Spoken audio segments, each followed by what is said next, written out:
وَلَوْ يَعْلَمُونَ مَا فِي الْعَتَمَةِ وَالصُّبْحِ لَأَتَوْهُمَا وَلَوْ حَبْوًا، اگر ان کو پتہ چل جائے کہ صبح کی نماز میں اور عشاء کی نماز میں کتنا اجر و ثواب ہے، تو یہ اگر یہ چلنے کی طاقت نہ رکھتے ہوں تب بھی گھسٹ کے آئیں گے، گھسٹ کے آئیں گے۔ اگر کوئی شخص، اس کی ٹانگوں میں اتنی طاقت نہیں کہ وہ چل سکے، لیکن جب پتہ چل جائے کہ فجر کی نماز جماعت سے پڑھنے میں کتنا اجر ہے اور عشاء کی نماز جماعت سے پڑھنے میں کتنا اجر ہے، تو پھر وہ گھسٹ کے آئیں گے۔ پیارے بھائیو، یہ ہے اتنا اجر و ثواب۔ آپ صلی اللہ علیہ وسلم یہ بھی فرمایا کہ جو شخص عشاء کی نماز پڑھتا ہے جماعت کے ساتھ، تو اس نے ایسا کیا ہے کہ ساری آدھی رات قیام کیا ہے، یعنی آدھی رات تہجد پڑھتا رہا۔ پھر جب فجر کی پڑھ لیتا ہے جماعت کے ساتھ، تو ایسا ہے کہ اس نے پوری رات کا قیام کیا ہے۔ تو پیارے بھائیو، ہم میں سے کتنے لوگ ہیں کہ اپنے کاموں میں مشغول ہوتے ہیں، عشاء کی نماز جاتی ہے تو جائے، پرواہ ہی نہیں۔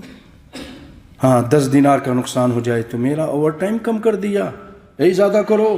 فورمین کو لڑتا ہے دن رات، میرا کیوں نہیں تم نے یہ اوور ٹائم ڈالا ہے؟